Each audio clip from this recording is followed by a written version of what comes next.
a semelhança com Cristo. Essa é a obra de mordomia cristã. A grande questão, amigos, é que Ellen White diz que para essa obra nós precisamos colocar sólidos fundamentos. Uma outra citação que eu gosto muito é essa aqui. A maior obra que pode ser feita em nosso mundo é glorificar a Deus vivendo o caráter de Cristo. Então, eu não vou devolver o dízimo porque a igreja precisa, porque se eu não devolver a missão vai parar. Não. Eu vou devolver o dízimo porque eu quero o meu caráter semelhante ao de Cristo. E Cristo, ele entregou tudo. Eu vou cuidar do meu corpo, não é porque eu não quero ter câncer ou diabetes, não é só por isso, tem algo mais profundo. É porque eu quero que o meu caráter seja a semelhança de Cristo, e quando a minha mente, o meu corpo funciona bem, é mais fácil. O Espírito de Profecia diz que o Espírito Santo possa falar conosco. Então, é uma questão, amigos, mordomia cristã é uma questão de transformação de caráter. É uma questão de processo de santificação, do que acontece na vida do crente depois que ele foi a Cristo e já foi justificado. E para isso, repito, precisa colocar um sólido fundamento. E hoje eu queria apresentar para vocês alguns fundamentos que eu tenho usado para falar de mordomia cristã. Porque na minha mente está muito claro que eu não posso começar falando de dízimo e oferta se eu não coloquei o fundamento. Imagine um grande prédio, mordomia cristã é um grande prédio. Nesse prédio você tem que colocar dízimo, tem que falar de oferta. Nesse prédio você tem que falar sobre uso dos dons, sobre o cuidado do tempo. Mas isso é o prédio, é o edifício, não é o fundamento. E tem gente que fala de mordomia cristã só a partir do edifício. E você até pode ensinar para as pessoas dízimo, mas se não tem fundamento, ela só vai ser dizimista até que você não tenha que disciplinar o filho dela. Porque quando você tiver que disciplinar o filho dela, ou a comissão da igreja tiver que disciplinar o filho dela, aí eu não gosto desse pastor, já não vou ser dizimista. Porque eu entendi o edifício, eu não entendi o fundamento. Então as pessoas elas têm que ser fiéis não a partir do que elas têm que fazer, mas da compreensão de por que fazer. Então o que eu quero trabalhar com vocês nesses minutos é qual é o fundamento que eu preciso colocar para ensinar mordomia cristã, para fazer essa grande obra de transformação de caráter, para fazer essa grande obra de santificação? Qual é o fundamento seguro que eu devo colocar? O primeiro fundamento que eu tenho tentado colocar ao ensinar mordomia cristã, o fundamento seguro, eu tiro de um texto que está em 1 Coríntios, capítulo 15. Se você tiver a Bíblia aí e puder abrir a Bíblia em 1 Coríntios, capítulo 15, versos 9 e 10, quando Paulo diz assim, 1 Coríntios 9 e 10, porque eu sou o menor dos apóstolos, que mesmo não sou digno de ser chamado apóstolo, pois persegui a igreja de Deus, mas pela graça de Deus, sou o que sou. E a sua graça que me foi concedida não será vã. Antes, trabalharei mais, ou trabalhei muito mais do que todos os outros, todavia não eu, mas a graça de Deus comigo. Aqui está o primeiro fundamento, vejam. Vocês lembram que no livro de Efésios, Coríntios e Timóteo, Paulo faz uma defesa do seu apostolado. Porque as pessoas dizem, não, Paulo não pode ser apóstolo. Porque apóstolo é alguém que foi chamado pessoalmente por Cristo, fisicamente por Cristo. Então, Paulo não andou com Cristo, não é um dos 12. Aí Paulo diz assim, eu não sou um dos 12, mas eu fui para o deserto da Arábia e pessoalmente Jesus Cristo me chamou. Então, eu sou apóstolo. Então, várias vezes, Paulo faz uma defesa do seu apostolado, várias vezes. Nesse versículo, ele não só faz uma defesa, mas ele diz assim, olha, eu sou apóstolo, pela graça de Deus, eu sou o que sou, mas eu não mereço. Eu sou, mas não mereço. Amigos, você já parou para pensar na quantidade de coisa que você é, mas não merece? Eu tenho pensado muito sobre isso, a quantidade de coisas que eu sou, mas não mereço. Esse ano, eu disse para vocês, estou completando, é o meu 21º ano de ministério. E ao longo de 21 anos, eu já vi muitos pastores melhores do que eu, não estou falando com demagogia, pastores melhores do que eu saíram do ministério. E uma coisa está bem clara na minha cabeça, eu não sou melhor que eles. Se eu ainda estou no ministério, é porque a graça de Deus tem me mantido aqui. Então, eu não estou há 21 anos no ministério porque eu sou bom, porque eu sou melhor do que os que saíram. Eu não sou melhor que eles. Mas pela graça de Deus, eu sou o que sou. Ainda sou pastor. Esse ano eu completo 19 anos de casado. E na minha família tem uma espécie de maldição, que é a maldição do divórcio. Todo mundo na minha família termina em divórcio. Eu estou casado há 19 anos.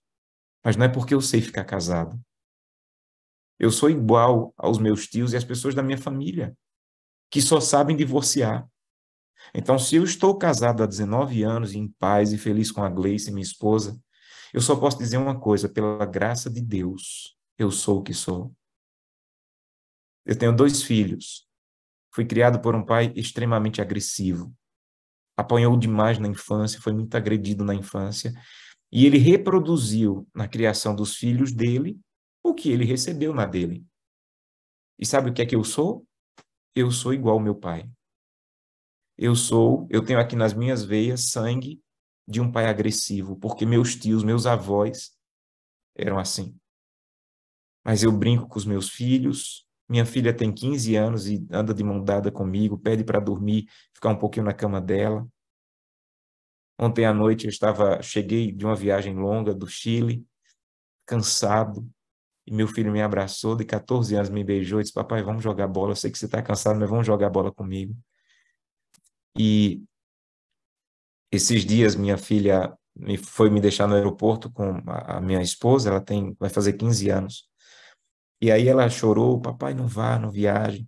E eu viajei arrasado, né? Minha filha foi me deixar no aeroporto chorando. E aí o Espírito Santo se aproximou e disse assim: você chorava quando seu pai chegava.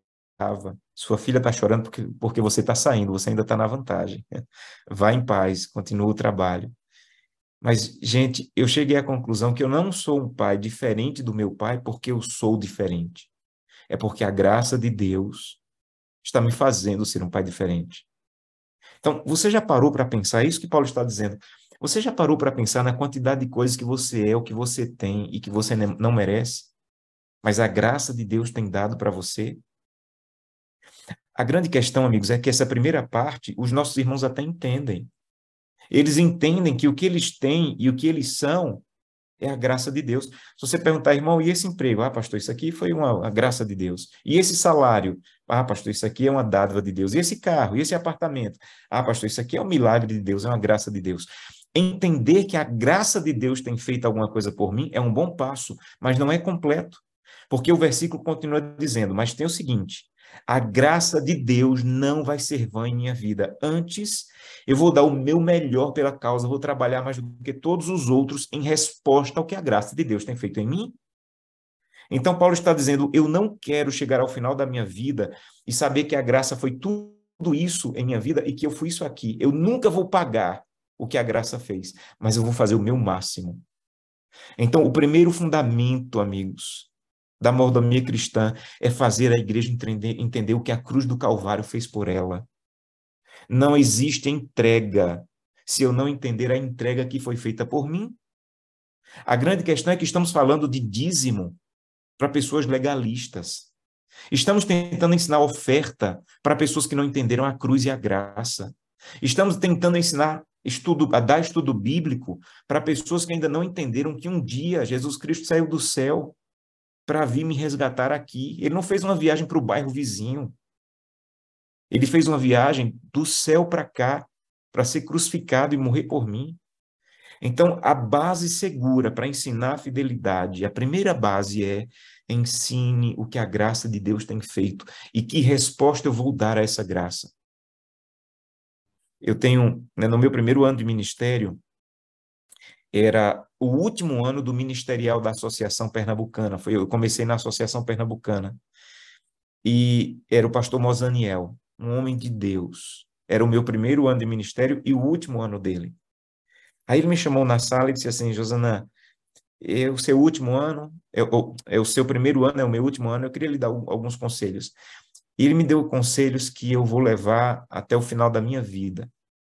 Depois dos conselhos, ele disse assim: agora eu quero lhe contar uma história. Há muito tempo atrás, toda essa região do Nordeste era compreendida por um campo que se chamava Missão Nordeste. Cuidava de quase todo o Nordeste.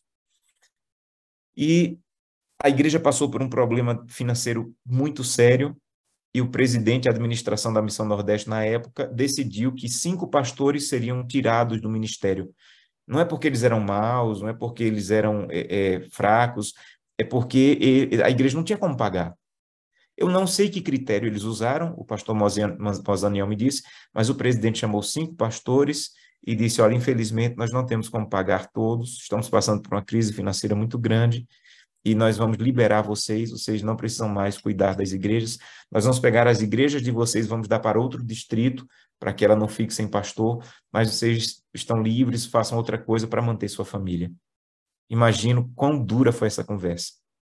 Eles saíram, claro, imagino que tristes, magoados. Alguns minutos depois, um dos 5 pastores voltou na sala do presidente. Pastor Daniel Azim. E disse ao presidente, não mande nenhuma igreja minha para outro pastor. Estou voltando agora para o meu distrito. E o presidente disse assim, pastor Daniel, eu acho que você não entendeu a conversa. Nós estamos liberando vocês não é porque não gostamos do seu trabalho, porque não temos como pagar. Ele disse assim, eu sei, mas eu nunca trabalhei para essa igreja pelo salário. Eu trabalho porque eu compreendo o que Cristo fez por mim. Estou voltando agora para o meu distrito, não passe minhas igrejas para ninguém. Essa história me marcou profundamente. Estava começando meu ministério. E eu senti naquele momento o desejo de compreender o que o pastor Daniel compreendeu. O que Cristo fez por mim é suficiente para eu fazer o meu máximo pela causa dele. E eu comecei meu ministério com esse pensamento, esse desejo de que eu pudesse dar o melhor da minha vida por essa causa, não pelo que a igreja me pagava, mas pelo que a graça de Deus estava e está fazendo em minha vida.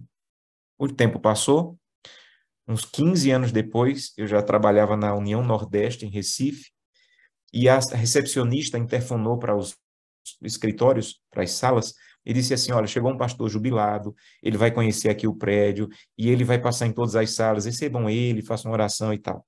Aí ela falou, o nome dele é Daniel Azim. Quando ela falou Daniel Azim, minha mente voltou uns 15 anos. E aí ele entrou na minha sala, eu abracei e disse, pastor, eu tenho uma pergunta. E contei toda a história, no meu primeiro ano de ministério, eu vi essa história e tal, é verdade? Ele disse assim, é verdade. Eu passei 11 meses sem receber, mas reafirmo hoje, nunca trabalhei pelo que ganho, trabalho pelo que eu compreendi que a cruz do Calvário fez por mim. Amigos, é isso que eu preciso ensinar de mordomia para a igreja. Você tem que falar de dízimo? Tem, mas é o prédio. Você tem que falar de ofertas? Tem, mas é o prédio. Você tem que falar de usar os dons, de dar de estudos bíblicos, de usar o tempo, guardar o sábado? Tem, mas é o prédio, não é o fundamento. O fundamento da mordomia cristã é, em resposta ao que a graça fez por mim, eu vou dar o melhor pela causa de Deus, o melhor da minha vida, o melhor dos meus recursos, o melhor dos meus dons. Não porque existe uma doutrina apresentada no Nisto Cremos de mordomia cristã, mas porque eu entendi o que a cruz do Calvário fez por mim. E eu quero, em resposta a isso, dar o melhor da minha vida, dos meus recursos, pelo que a graça de Deus fez em mim. Então eu queria convidá-los a colocar um fundamento seguro para poder construir o prédio da mordomia cristã. Segundo fundamento que eu tenho tentado usar quando eu falo de mordomia cristã, eu sei que nenhum pastor, nunca, eu acho que eu nunca vou encontrar um pastor que na quinta-feira está preparando o seu sermão para o sábado e diz assim, eu estou com tanta vontade de pregar Malaquias 3:8 e chamar a minha igreja de ladrão, de ladra. Eu estou com tanta vontade de preparar um sermão de Malaquias 3:8 e dizer para a minha igreja, olha, vocês estão roubando a Deus. Eu nunca conheci um pastor que na quinta-feira tem vontade de preparar um sermão no sábado, para o sábado sobre Malaquias 3:8. Porque o nosso sonho, eu acredito, é nunca precisar dizer para a nossa igreja que ela está roubando a Deus, é que nossa igreja seja fiel, que nossa igreja seja comprometida, que nossa igreja tenha se afaste desse pecado. Porque, amigos, eu imagino que está claro para todos vocês. Roubar é pecado, está na lei de Deus. E quando Malaquias diz que não devolver dízimos e ofertas é roubar a Deus, é pecado. está dentro do arcabouço ali da lei de Deus. Então, a igreja, ou a pessoa, o indivíduo, a família, que não está devolvendo dízimos e ofertas, ela está roubando a Deus, está pecando. A grande tragédia é que nós estamos querendo fazer com que pecadores deixem o pecado por causa do nosso sermão. Eu vou preparar um bom sermão e pecadores deixarão de ser pecadores. Eu vou preparar um bom seminário sobre dízimo e pecadores que estão roubando a Deus vão parar de roubar a Deus, vão deixar de ser pecadores. Eu vou organizar uma semana de oração de mordomia, eu vou colocar o livro do pastor Josanã na mão das pessoas e pecadores deixarão de ser pecadoras. E isso está errado. Sabe por que eu sei que está errado? Olha o que diz essa citação bem conhecida do Espírito de Profecia. Ao pecado só se pode resistir e vencer por meio da poderosa operação da terceira pessoa da Trindade, da divindade, né? Vou trocar aí. A qual viveria não com energia modificada, mas na plenitude do divino poder. É por meio do Espírito que o coração é purificado. Então, Ellen White diz assim, você não vai fazer com que uma pessoa resista e vença ao pecado, qualquer que seja roubar a Deus nos dízimos e ofertas, seja não dedicar o seu tempo à causa de Deus, seja não guardar o sábado. Você não vai conseguir por causa do seu sermão. Não é o livro, não é o sermão, não é o seminário, é o Espírito Santo. Então, você quer ajudar a sua igreja a resistir e vencer o pecado, inclusive o pecado de roubar a Deus, de ser infiel a Deus nos vários aspectos, você precisa ensinar sobre a maravilhosa operação da pessoa do Espírito Santo, porque é Ele quem purifica e é Ele que dá força para resistir e vencer ao pecado. Sabe outro sonho que eu sei que você tem? Que sua igreja seja como a de Atos 2. Vocês lembram que a igreja de Atos, a fidelidade deles não era medida pelo dízimo. A Bíblia diz, quando alguém tinha necessidade, eles entregavam tudo. Gente, imagine esse tipo de igreja que entende que eu não vou só entregar o dízimo, porque o dízimo, biblicamente, vocês lembram disso, não é a linha de chegada. O dízimo é a linha de partida. Na concepção judaica, o número 10 significa mínimo. Então, você olha para todo lado na Bíblia e você encontra isso. 10 é o mínimo. Então, quando, por exemplo, Abraão começa a pedir por Sodoma, ele começa por 50, aí vai baixando 40, 30, ele para em 10. Por que ele não parou em 10? Por que ele não parou em 5, em 8? Porque na mentalidade judaica, 10 é o mínimo. Se não tem 10 justos em Sodoma, não tem ninguém. Quando Daniel vai pedir para comer comida saudável, quantos dias ele pede? 10. Porque na cabeça de um judeu, só precisa me dar o mínimo de dias comendo comida saudável, que você vai ver o que vai acontecer. Quando Deus vai mostrar que é mais poderoso do que os deuses do Egito, ele envia 10 pragas. Por que não 15 pragas? Por que não 8 pragas? Porque Deus estava dizendo, o mínimo do meu poder vai mostrar que é maior do que todo o Egito. Quando Abraão manda o servo buscar uma esposa para o filho dele, Isaac, o servo chega lá na casa de Labão e o servo encontra a esposa e diz, vou embora amanhã. Aí Labão diz, você não pode, você tem que ficar aqui pelo menos 10 dias. Por que ele pediu 10 dias? Porque é o mínimo. Para começar uma sinagoga, só começava com 10 homens na cidade. Menos de 10, não tem sinagoga. Porque na cabeça de um judeu é muito claro, 10 é o mínimo. Aí quando Deus diz assim, devolva 10%, ele está dizendo assim, é o mínimo, para você não esquecer que tudo me pertence. Então, quando Deus está dizendo assim, entregue o mínimo, ele está dizendo é porque o máximo ainda é meu. E a igreja de Atos entendeu que tudo era de Deus. E a Bíblia diz que eles entregavam tudo quando alguém tinha necessidade. E o Espírito de Profecia diz, Conselho sobre Mordomia, página 72, que antes do fechamento da porta da graça, Deus vai começar a avisar alguns para vender mais, para entregar mais. Deus vai começar a avisar, amigo, esse mês não é só o dízimo. Esse mês você vai entregar, vai vender a casa. Porque senão a Babilônia vai tomar e vai ser um grande peso sobre você não ter vendido na hora que podia empregar para a causa de Deus.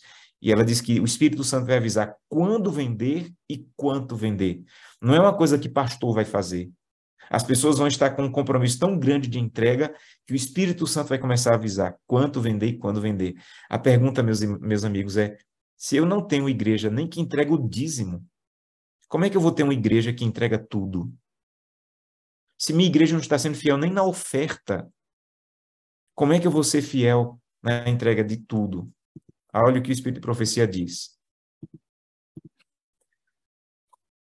Ela comentando sobre Atos 2, esta liberalidade da parte dos crentes foi o resultado do bom sermão que o pastor pregou. É isso que diz? Não. Esta liberalidade da parte dos crentes foi resultado do livro que o pastor Josanã escreveu. Foi resultado do PowerPoint. Não.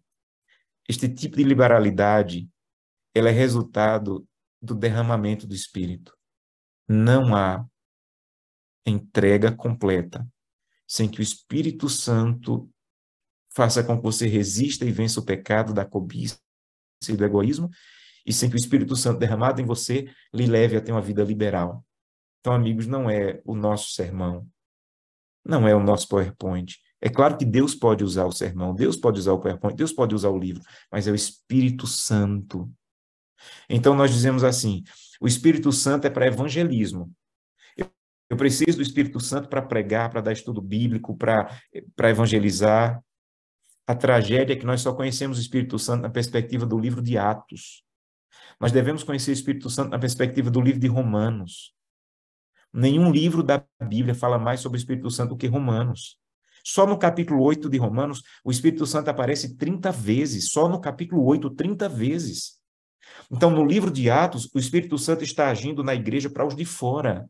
No livro de Romanos, o Espírito Santo está agindo na igreja a começar dentro.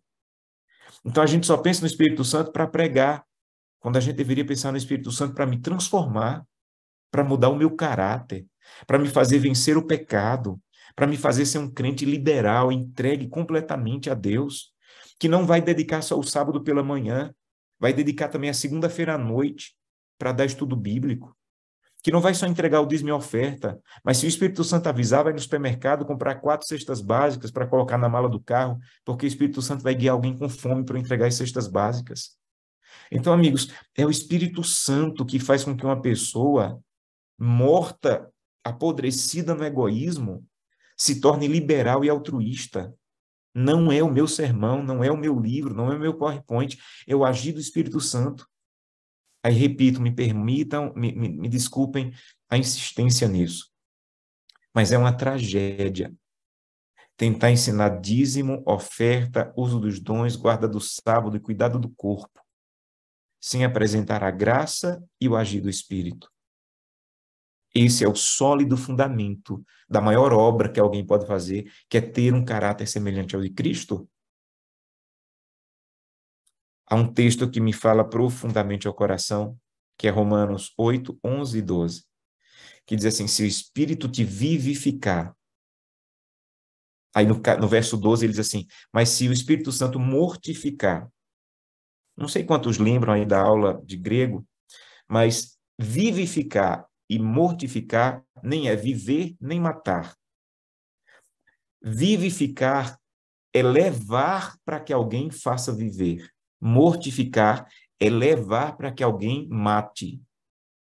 Então, é como se Paulo estivesse dizendo assim, você não mata o pecado, você não mata o egoísmo, você não mata a cobiça, você não mata a infidelidade, mas se você levar o Josanã, pecador, para o Espírito todo dia, ele vai matar. Isso é mortificar. Você não tem vida espiritual sólida, mas se você for ao Espírito Santo, ele vai dar vida, ele vai vivificar. Então, vivificar é a ação de outro de dar vida. Mortificar é a ação de outro de matar. O meu papel é levar ao Espírito Santo a minha vida para que ele mate e dê vida. Isso é mordomia cristã. Mordomia cristã é ensinar para a igreja que eu preciso compreender a graça, que eu preciso ir à presença do Espírito para que ele me dê vida e que ele me mate. E cada vez que ele arranca o egoísmo, no lugar ele coloca altruísmo. Cada vez que ele arranca a cobiça, no lugar ele coloca amor e entrega. Mas é o Espírito que faz isso, usando meu PowerPoint, usando meu sermão, usando minha vida, usando um livro, mas é o Espírito, e se não for por meio do Espírito, nós não podemos trazer vida para a igreja e nós não podemos matar o pecado, a cobiça e o egoísmo e a infidelidade. É o Espírito que faz isso. E sabe, é, outro dia aí, no final do ano, não sei se você tem esse costume, mas eu tenho de reservar um dia ali no final do ano para fazer uma contabilidade espiritual. E eu vou para um lugar sozinho, orar, buscar Deus, jejuar. E eu disse, Deus, eu já trabalho há 14 anos na área de mordomia, eu acho que já dei minha contribuição, estou pronto para ir para outra área, para ir para outro setor da igreja. E eu disse a Deus, mas eu não quero pedir, eu não pedi para vir, eu também não tenho, não me sinto autorizado de pedir para sair, mas estou à tua disposição. Mas se o Senhor me fizer permanecer, eu quero uma coisa nova, Senhor. Me dá uma coisa nova. E na minha cabeça medíocre, eu estava pensando em algo novo, como um sermão, uma data, um livro novo, uma ideia para um programa. Nesse momento, eu estava lendo Isaías. Abra sua Bíblia em Isaías. Deus me mostrou Isaías 43, verso 19. Quando eu li Isaías 43, 19, Deus me disse assim, Isaías 43, 19, eis que faço coisa nova. Eu digo, pronto, está aqui, o que eu estou pedindo a Deus, uma coisa nova. E eu continuei lendo, dizendo assim, que está saindo a luz, porventura você não percebe? Eu vou colocar um caminho no deserto e rios no ermo. Eu disse, Deus, que água é essa? Que rio é esse no deserto? E eu continuei lendo, e aí cheguei no capítulo 44, verso 3, que diz assim, porque derramarei água sobre o sedento e torrente sobre a terra seca. E derramarei o meu espírito sobre a tua posteridade e a minha bênção sobre os teus descendentes. Deus me disse assim, Josanão, algo novo que eu quero te dar, não é um programa novo, um livro novo, uma data nova, um evento novo, é o Espírito Santo, que não é novo em existência, mas é novo na tua experiência. E eu perguntei, Deus, e por que eu não tenho? E aí eu fui para o capítulo 43, verso 22, que diz assim, contudo, não me tens invocado, ó Jacó, e de mim te cansaste, ó Israel. É, no mínimo, curioso que Isaías tenha usado a figura de Jacó e Israel, porque Jacó é aquele que não se cansou de pedir. E ele está dizendo, você não é como seu pai Israel. Se você fosse como Jacó, como Israel, e dissesse, eu não te deixarei, enquanto não me abençoares. Eu não vou sair da tua presença, enquanto não tiver a plenitude diária do teu Santo Espírito. Ô amigos, você quer ajudar a sua igreja a colocar um sólido fundamento? Apresente a cruz do Calvário e a graça, e apresente Cristo, e apresente o Espírito Santo, e depois tudo que você for colocar em cima desse fundamento vai estar seguro. Ellen White diz, não há perigo de que o Senhor despreze as orações do seu povo. O perigo está em que desanimem na tentação e prova e deixem de perseverar em oração. Não há perigo, pode pedir. Eu quero que você note quantas vezes eu grifei a palavra diariamente, constantemente, a cada dia, nessa citação. Conclamo os membros de toda a igreja a buscarem a maior bênção que o céu pode conceder, o Espírito Santo. Se em fé buscardes maior medida do Espírito de Deus, estareis constantemente inspirando e exalando. Diariamente recebereis um novo suprimento. Então, amigos, é uma questão diária. Hoje, de madrugada, eu tive um encontro maravilhoso com Jesus na minha casa. Eu estou lendo os Salmos de maneira detalhada, estou me aprofundando ali no estudo dos Salmos. Eu estou lendo Mensagens Escolhidas, volume 1. Hoje eu fui profundamente impactado por um capítulo chamado A Lei de Deus. Foi maravilhoso, eu me emocionei falando com Deus. Mas sabe o que é que eu vou fazer amanhã de novo? A mesma coisa. Porque é diariamente, constantemente. Estou completando 31 anos de batismo nas águas. Nunca mais precisa entrar no tanque de batismo para ser rebatizado, porque o batismo nas águas pode durar a vida inteira, mas o batismo no Espírito só tem duração de um dia. Por isso ela diz constantemente, pastores, diariamente, a cada dia. Aí ela continua dizendo que vossa experiência diária seja enriquecida por uma abundante corrente do amor de Deus. Vastos campos de verdade, vastas fontes de poder permanecem diante de vós. Que a sua oração diária seja, Senhor, retira de mim o que o Senhor quiser. a vaidade, a promiscuidade, a crítica, o egoísmo. Senhor, retira de mim o que o Senhor quiser, mas, por favor, não retenhas teu Espírito Santo. Senhor, tira de mim o que o Senhor quiser. Eu sou vaidoso, eu sou orgulhoso, eu sou prepotente, eu quero sempre ter a última palavra, eu sou agressivo, eu sou promíscuo. Santo Deus, por favor, tira de mim o que o Senhor quiser, mas, por favor, me dá o teu Santo Espírito, me dá a tua presença. Eu quero convidá-los a dizer, Santo Deus, eu tenho uma grande obra a fazer na mordomia cristã, mas eu preciso colocar sólidos fundamentos.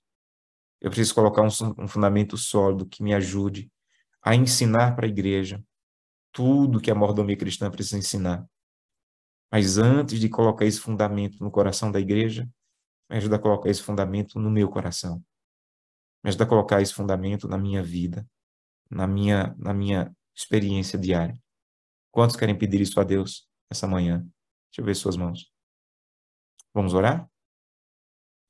Querido e eterno Deus, muito obrigado, Senhor, por essa oportunidade de falar para homens e mulheres que têm dedicado o melhor da vida para te servir. Obrigado, Santo Deus, por essa perspectiva bíblica de como colocar um sólido fundamento sobre essa grandiosa obra que é ensinar a mudança do caráter, a santidade, a entrega completa, matar o eu. Mas nos perdoa por tantas vezes que tentamos fazer essa obra com o nosso sermão, com o nosso PowerPoint, com o nosso livro, com a nossa apresentação. Vai ser apresentar a cruz do Calvário e a graça, e sem o Espírito Santo agindo em nós e através de nós.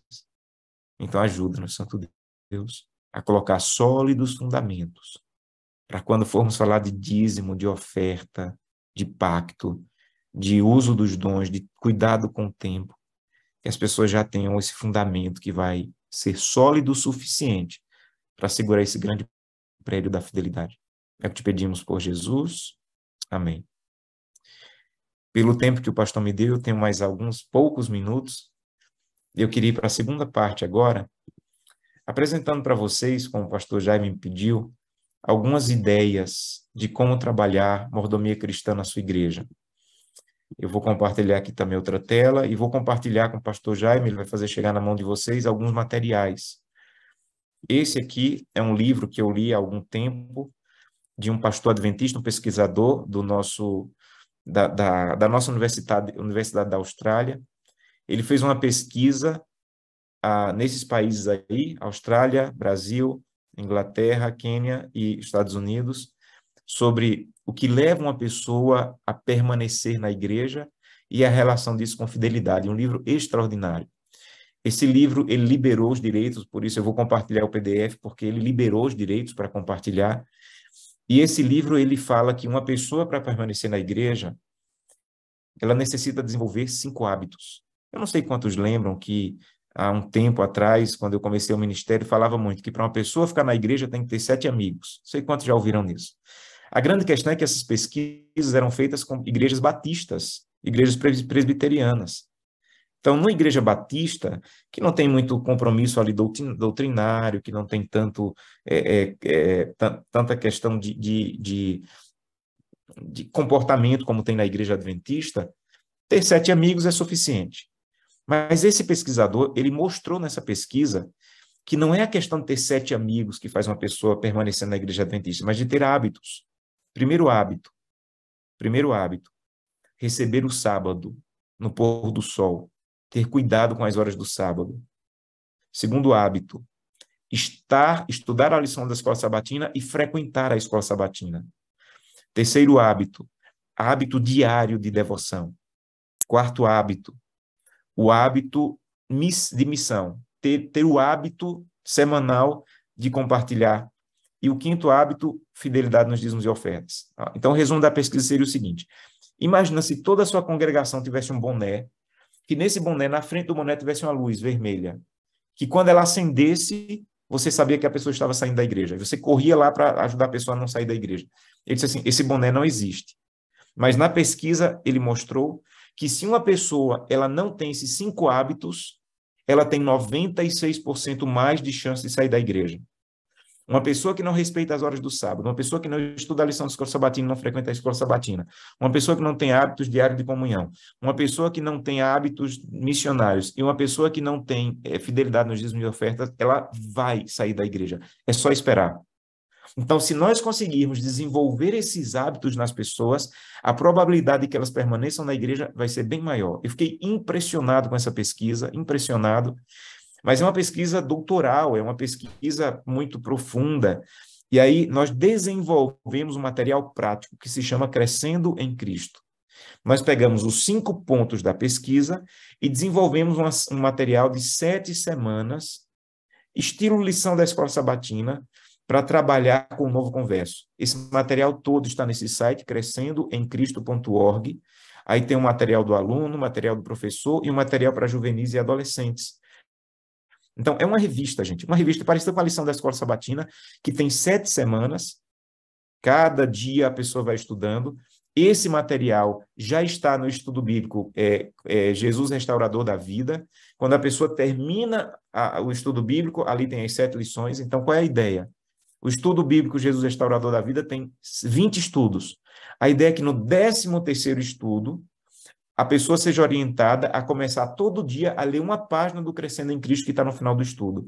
De forma que, quando ela termine as 20 lições do estudo bíblico, ela também já tenha feito as 7 semanas do Crescendo em Cristo. Aqui ela vai aprender a ter hábitos de comunhão, hábitos de fidelidade, hábitos de estudar e frequentar a escola sabatina. Mas algumas igrejas têm feito diferente. Essa aqui é a igreja de Botafogo, no Rio de Janeiro. A igreja de Botafogo foi a igreja na associação que faz parte que mais batizou o ano passado. O maior batismo do campo foi dessa igreja. Então, o que é que eles fazem? Quando tem a cada 3 meses, quando eles fazem ali a colheita, eles chamam todas as pessoas que foram batizadas para fazer um almoço, convidando os familiares. Então, eles fazem um almoço e apresentam para eles a classe Crescendo em Cristo, para as pessoas que batizaram e já convidam também os familiares. E aí eles têm uma turma, que essa aí é a turma número 6, as pessoas que batizaram ali nos últimos 3 meses, e eles vão para uma classe da escola sabatina chamada Crescendo em Cristo.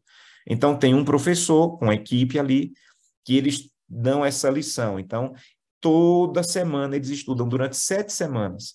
Se uma pessoa batizou hoje, ela vai para a sala, na lição 4, ela termina a 5, 6, 7, volta para 1, aí estuda 1, 2 e 3, para poder ir para a unidade de ação. Eles também já são encaminhados para um pequeno grupo, então tem a unidade de ação, tem o pequeno grupo, e terminam com a formatura depois de 7 semanas. Gente, eles fizeram um estudo na igreja de Botafogo, que já está trabalhando com essa classe há 3 anos. E a diferença entre a permanência na igreja depois, nesses últimos 3 anos, não é que está batizando menos, está batizando até mais, mas a permanência na igreja, ela é 6 vezes maior do que nos anos anteriores, que eles não tinham a classe. E isso está tomando conta de várias regiões da América do Sul. Aqui é na UNOB, toda a União Noroeste Brasileira termina com uma formatura muito bonita, todas as pessoas fazendo parte do Crescendo em Cristo, com um certificado bonito, entrando ali para o pequeno grupo e fortalecendo, porque está ensinando os hábitos ali. Aqui são alguns países que eu coloquei da América do Sul que estão fazendo. Se batizou muito, pouco, se é juvenil, participam da classe. E a união, as duas uniões que têm a maior permanência de membros, a menor quantidade de membros que saem da igreja é a União Peruana do Sul e a União Sul Brasileira. As duas uniões têm trabalhado firmemente com esse material. Para você ter ideia, a União Peruana do Sul fez o Crescendo em Cristo com todos os membros, não fez só com os novos conversos. O que é que eles entenderam? Os membros antigos precisam também desenvolver hábitos de comunhão, de frequentar a escola sabatina, de estudar a lição, de fidelidade. Então, eles fizeram esse estudo de 7 semanas com todos os membros da união. E eles estão tendo um índice de fidelidade e o índice de permanência na igreja maior do que qualquer outra união da divisão. Então, esse material todo ele está nesse site que eu falei para vocês, crescendoemcristo.org. Uma coisa linda que eu queria compartilhar para vocês, que acontece lá no Peru. Eles têm uma região, no Lago Titicaca, que os membros, é uma igreja forte lá no Lago Titicaca, e os membros, eles têm muita dificuldade de vender as coisas, porque vivem de criar lhamas, ovelhas e colher batata e milho. E eles fizeram um pedido à associação: venham aqui e nos ajudem a sermos fiéis. Eles deram a ideia de criar um selo ali para marcar os animais. Então, eles, de cada 10 animais, eles escolhem os melhores e eles marcam um como dízimo e um como oferta. O do dízimo é amarelo, o selozinho do dízimo é amarelo, o da oferta é vermelho. E a cada 6 meses, eles pediram que a associação encostasse lá caminhões para levar as lhamas e levar o dízimo das colheitas, porque eles têm dificuldade de vender, eles vivem mais de troca ali, em alguma região, e a associação vai a cada duas vezes por ano para recolher ali, e é uma festa linda de colheita, muito, muito especial, muito emocionante, quando os próprios irmãos deram essa ideia, né? Apenas compartilhando para vocês. Lindo a festa, lindo o movimento. Uma outra coisa que eu dou uma ideia para vocês, que está acontecendo em um dos campos aí da União Central, está se estendendo para toda a América do Sul, é um trabalho com empresários e empreendedores. Não sei quantos já ouviram falar, mas é o Advent Seven, o Advent 7, e eles têm um encontro semanal com empresários, com empreendedores. Está sendo uma bênção, está tomando uma dimensão muito grande, e várias uniões da divisão já estão trabalhando com esse material. E uma outra ideia que tem, vou dizer para vocês onde está, é um material para trabalhar fidelidade com as novas gerações. Gente, isso aqui é a minha paixão. Eu sou nordestino, então no Nordeste nós diríamos, é o meu xodó. É trabalhar fidelidade com as novas gerações. Tem sido um movimento lindo, e todo esse material está nessa página da divisão, adventistas.org. Quando você entra, lá tem departamentos, você clica em departamentos, vai procurar mordomia cristã, e lá vai ter materiais para trabalhar com criança, materiais para trabalhar com líderes, tem sermões, tem revistas. Nós estamos traduzindo uma revista excepcional da Associação Geral, que é cada trimestre, essa revista tem lá os PowerPoints. Cada revista fala de um tema só. Eu quero trabalhar a fidelidade com crianças, tem uma revista só sobre isso. Não, eu quero material sobre dízimo, tem uma revista só sobre isso. Não, eu quero material sobre trabalhar mordomia e missão. Então, excepcional material. Tem muitos materiais bons para passar lá, para você buscar lá, e está à disposição. Está à disposição. Pastor Jaime, acho que até já passei do meu tempo. Eu queria agradecer a oportunidade e queria louvar a Deus por esse momento. Pastor Charles, obrigado aí à administração por esse momento de reservar para estudar um pouco sobre mordomia cristã, e pedir a Deus, amigos, que seja útil, que esse concílio lhe dê ideias de como trabalhar primeiro na sua família e depois com sua igreja. Deus abençoe vocês. Me permitam fazer uma oração com vocês. Vamos orar? Querido Pai, muito obrigado, Senhor, pela oportunidade de conversar com esse grupo, mesmo à distância, mas usa-os de maneira poderosa, que a tua presença, a tua paz esteja com eles, e que eles tenham a sabedoria e diariamente a presença do Espírito Santo na vida, para trabalhar esses temas de fidelidade e entrega com a igreja. Abençoe esse campo, a administração, cada pastor, cada comportor, cada professor, cada membro, cada líder, que essa igreja se levante com poder para pregar e proclamar teu breve retorno. É o que te peço em nome de Jesus. Amém. Deus abençoe vocês, amigos.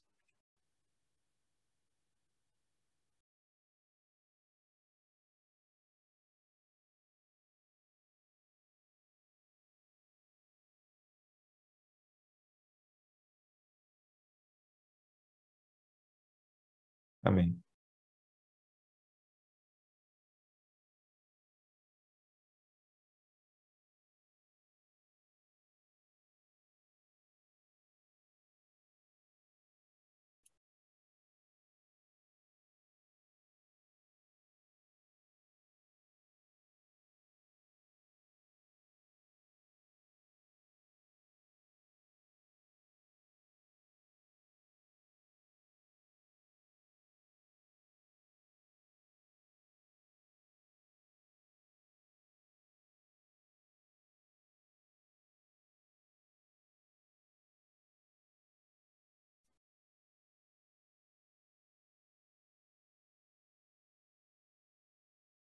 Obrigado, pastor. Um abraço.